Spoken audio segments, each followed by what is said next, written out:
ಸ್ನೇಹಿತರೆ, ratio proportion ಅಲ್ಲಿ alloy based question ಕೊಟ್ಟಾಗ ನಾವು ಹೇಗೆ ಮಾಡೋದ್ರ ಬಗ್ಗೆ ನೋಡೋಣ. ಸೊ ಇಲ್ಲಿ ಎರಡು ತರ ಅಲಾಯ್ ಇದೆ. ಒಂದು ಅಲಾಯ್ ಬಂದ್ಬಿಟ್ಟು ಎ, ಇನ್ನೊಂದು ಅಲಾಯ್ ಬಂದ್ಬಿಟ್ಟು ಬಿ. ಸೊ ಎರಡರಲ್ಲಿ ಕಾಪರ್ ಮತ್ತೆ ಗೋಲ್ಡ್ ರೇಷಿಯೋ ಕೊಟ್ಟಿದ್ದಾರೆ. ಸೊ ಗೋಲ್ಡ್ ರೇಷಿಯೋ ಬಂದ್ಬಿಟ್ಟು ಏನಿದೆ ಅಂತಂದ್ರೆ ಮೊದಲನೇದ್ರಲ್ಲಿ 7:2 ಇದೆ, ಎರಡನೇದ್ರಲ್ಲಿ 7:11 ಇದೆ.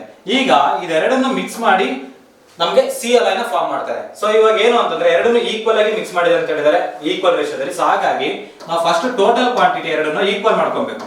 ಸೊ ಇಲ್ಲಿ 7 + 2 9 ಆಗುತ್ತೆ, 7 + 11 18 ಆಗುತ್ತೆ. ಇದೆರಡನ್ನು ಈಕ್ವಲ್ ಮಾಡ್ಕೋಬೇಕು ಅಂದ್ರೆ ಇಲ್ಲಿ 2 ಇಂದ ಮಲ್ಟಿಪ್ಲೈ ಮಾಡ್ಕೊಳ್ಳಿ. ಸೊ ಟೋಟಲ್ ಆಗಿ 2 ಇಂದ ಮಲ್ಟಿಪ್ಲೈ ಮಾಡಿದಾಗ ಇದು 2 2 4 ಆಗುತ್ತೆ, 2 7 14 ಆಗುತ್ತೆ. ಅದಾದ್ಮೇಲೆ ಇದೆರಡನ್ನು ಆಡ್ ಮಾಡಿ.